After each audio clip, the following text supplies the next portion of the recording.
नमस्कार मित्रों, वैशाख मास में चंदन की लकड़ियों वाली कहानी सुननी बहुत ज़रूरी होती है। इसी से वैशाख नहाने का फल मिलता है। चंदन की लकड़ियों की स्पेशल कहानी आज हम आपके लिए लेकर आए हैं। एक नगर में एक लकड़हारा रहता था। उसकी पत्नी भगवान विष्णु जी की बहुत बड़ी भक्त थी। वैशाख का पावन महीना आया, सारा गांव वैशाख नहाने लगा। पत्नी ने भी मन ही मन सोचा, मैं भी वैशाख का स्नान करूंगी, और उसने भी वैशाख स्नान शुरू कर दिया।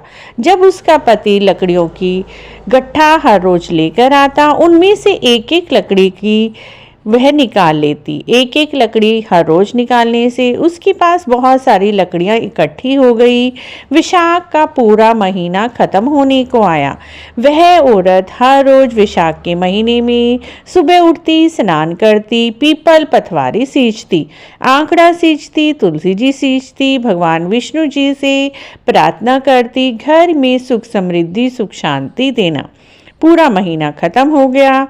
उसके पास लकड़ियों का बहुत सारा समूह इकट्ठा हो गया। उसने सारी लकड़ियों को समेटा और एक बड़ा सा गट्ठड़ बनाया। सिर पर रखकर उसे बेचने के लिए चल दी, क्योंकि आज उसे वैशाख मास का उद्यापन करना था। और उसने भगवान विष्णु जी से प्रार्थना की, हे भगवान, मुझे इतना मिल जाए जिससे मैं वैशाख स्नान के उद्यापन को अच्छे से कर सकूं। और उन लकड़ियों के गट्ठों को लेकर वह राजा के महल के पास से निकले। उसकी भक्ति से भगवान बहुत प्रसन्न थे और वह जो नॉर्मल लकड़ियां थी वो चंदन की लकड़ियों में परिवर्तित हो गई। उनमें से बहुत अच्छी खुशबू आने लगी। राजमहल के पास से गुजरते समय उसमें से बहुत अच्छी खुशबू आ रही थी। राजा अपने बगीचे में टहल रहे थे।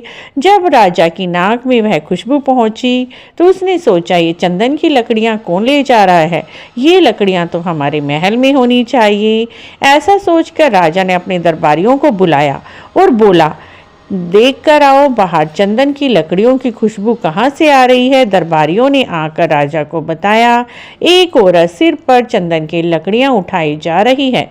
राजा के कहने पर दरबारी उस औरत को उसके राजमहल में बुलाकर ले आए और कहा, इन चंदन की लकड़ियों का मोल बोलो। उस स्त्री को उनकी असली कीमत नहीं पता थी। उसने राजा से कहा, राजा जी, आप मुझे इतना धन दे दें जिससे मैं 5 ब्राह्मणों को भोजन करा सकूं, दान दक्षिणा दे सकूं। राजा ने उन दाम में उन लकड़ियों को खरीद लिया और उसे इतना धन दिया जिससे वह 5 ब्राह्मणों को जिमा सके, उन्हें दान कर सके। इस तरह वह औरत बहुत ही खुश हुई और अब घर जाकर उसने ब्राह्मणों के लिए अच्छे अच्छे पकवान बनाए।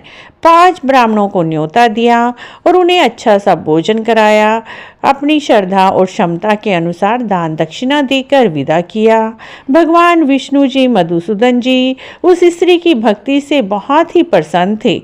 उन्होंने उस स्त्री की झोपड़ी को गिराकर महल में परिवर्तित कर दिया। रसोई में 56 प्रकार के भोजन तैयार हो गए। उस दिन उसके लकड़हारे की एक भी लकड़ी ना बिकी और वह उदास होकर लकड़ियों के गट्ठे को लेकर घर आ रहा था। वह देखता है उसका घर तो उस स्थान पर था ही नहीं जहाँ पर उसकी झोपड़ी थी। वहाँ पर तो आलीशान महल था। उसने डरते डरते उस महल के अंदर प्रवेश किया। देखता है उसकी स्त्री बैठी हुई है, उसका इंतजार कर रही है।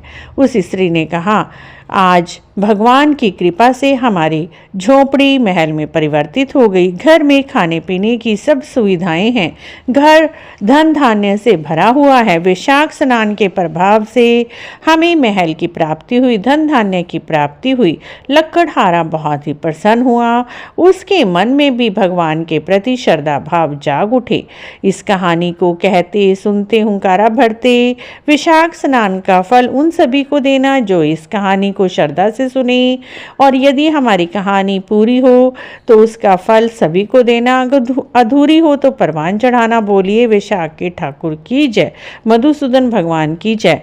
यदि आपको भी चंदन की लकड़ियों की छोटी सी कहानी अच्छी लगी है तो प्लीज़ हमारे चैनल को जरूर सब्सक्राइब करें, लाइक करें, वीडियो को शेयर भी करें। कमेंट बॉक्स में जय मधुसूदन भगवान अवश्य लिखें।